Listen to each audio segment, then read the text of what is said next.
Hello everyone, welcome back to another Loomian Legacy video. In today's video, I will be giving two guides for a solo and a duo run of the Dreggodyne raid boss event.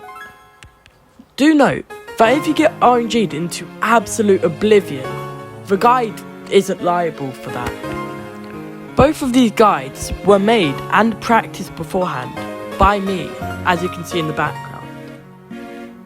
I've tried to make both teams friendly to new players just starting out the game from this event, but one team does feature an event soul burst being Cram Boss, so keep that in mind.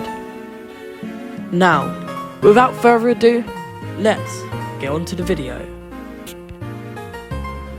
This is the team I've built for the duo run.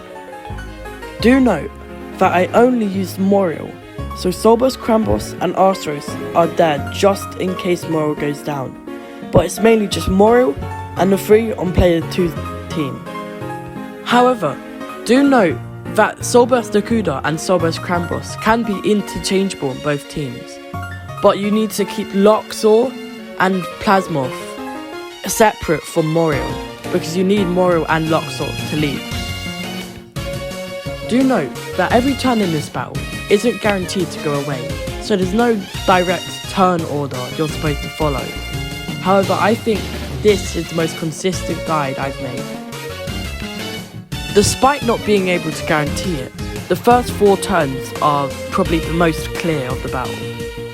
Turn 1, player 1 should lead Moriel and player 2 Luxor. Player 1 should soft water and player 2 should luminous roar. Turn 2, Moriel should energize and Luxor should scapegoat.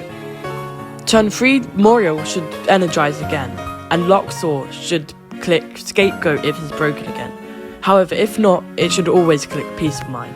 And the final definite turn of this battle, turn 4, Moriel should click thunderstrike and Luxor luminous roar again.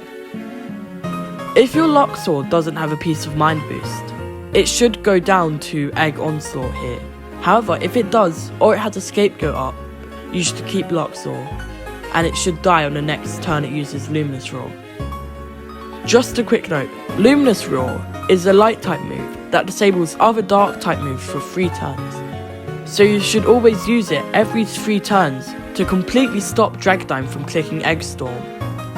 Now, once Luxor goes down, you should go into Soulburst Dakuda, or if you have Soulburst Cramboss, you should go into Plasmoth. By this point, you should have Moriel, the Loomian you have in the back depending on your Soul Burst, and Plasmoth and the other Soul Burst. Now, if you, like me, have Dakuda after Luxor, you should click Energize if Dreggodyne's on full HP, unless it's at half HP, in which case you should click Electro Blast to take down that bar, like I'm doing here. If you have Plasmoth instead, you should click Pestilence and just stall out the turn so Moriel can energize again. Or you should Jumpstart if you have it. Now, as I said, this guide isn't consistently set in stone, but it should consistently win every single time. I'll put the sets up now for both teams. Do mind, if a set has left something blank, it means it isn't necessary at all for you to win. For example, Plasmoth can be any ability, from Recurrent to Charged Arc. However, Charged Arc is preferred, but it isn't required.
Now, this is probably the harder run to do, obviously having one less player.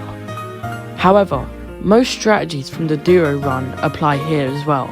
For example, Muriel, you lead it, and you soft water, energize, and thunder strike. Krambos is there to come in mid-game when Dreggodyne has got multiple remorseless boosts from your teammates' useless Loomians. And Plasmoth is there just in case Krambos goes down to square on any boosts it could have gotten and Pestilence stall it. Now, winning is pretty easy as long as you use Muriel. It's like a really good hard counter, and if your boosts are removed, you just energize again. If you're dazed, your ability just heals the daze. It's really good against it, so there's no point using anything else except for cleaning up if Muriel goes down. Now, I'll post the sets again here, but the strategy still applies, so I'll be using the exact same movesets, but just in case anybody skips this point, I'll post them. And I'll see you guys at the end of the video.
Thank you guys for watching.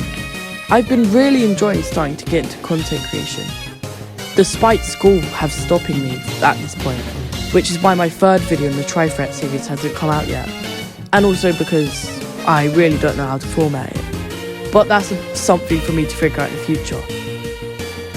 Now, I'll see you guys later. Have a good one.